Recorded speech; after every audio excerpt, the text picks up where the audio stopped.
Picnic. এই picnic শব্দটার সঙ্গে কিন্তু আমরা সকলেই কম বেশি পরিচিত, কিন্তু আপনারা কি জানেন এই পিকনিকের উদ্ভব হলো কিভাবে, কি বা এর আসল উদ্দেশ্য? সবটাই জানবো আজকের এই ভিডিওতে। নমস্কার, আমি তিয়াশা। তো চলুন ভিডিওটা শুরু করা যাক। সালটা 1799, অর্থাৎ ফরাসি বিপ্লবের শেষ ভাগ। প্রথম পিকনিক কিন্তু 1799 সালেই শুরু হয়। ফরাসি বিপ্লবের আগে স্থানীয় পার্কগুলিতে সাধারণ মানুষদের ঢুকতে দেওয়া হতো না, এবং ফরাসি বিপ্লবের শেষ ভাগে এই স্থানীয় পার্কগুলি সাধারণ মানুষদের জন্য খুলে দেওয়া হলো।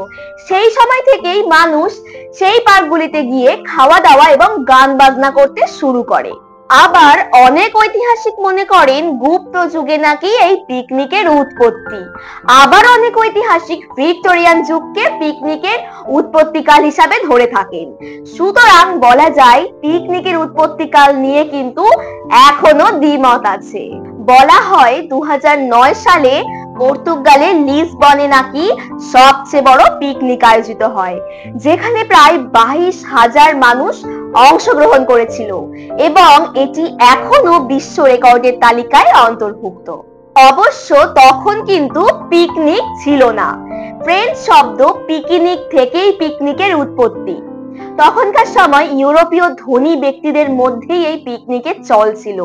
তারা তাদের বন্ধু বান্ধব কিংবা পরিবারদের সঙ্গে নিয়ে বন কিংবা নদীর ধারে গিয়ে সময় কাটাতেন। তখনকার সময় নবাব মহারাজারাও কিন্তু পিকনিক করতেন, কিন্তু তাদের পিকনিকের ধাঁচ ছিল একটু অন্যরকম। ঐতিহাসিক তথ্য থেকে জানা গেছে তখনকার সময় অভিজাত বাবুরা, সাহেবরা এবং নাবিকরা মিলে তাদের বাগান বাড়িতে বিশেষ পিকনিক করতেন।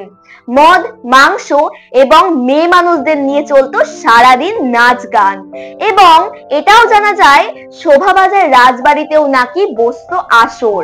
অবশ্য এইগুলোকে পিকনিক না বলে গ্র্যান্ড ফিস্ট বললেও খুব একটা ভুল হবে না।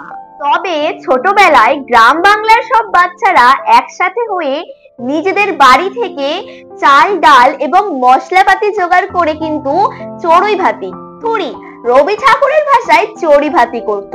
এই একই চিত্র কিন্তু আমরা আমেরিকাতেও দেখতে পাই। সেখানকার সব বাচ্চারা একসাথে পার্কে গিয়ে খাবার নিয়ে গিয়ে সময় কাটাতো।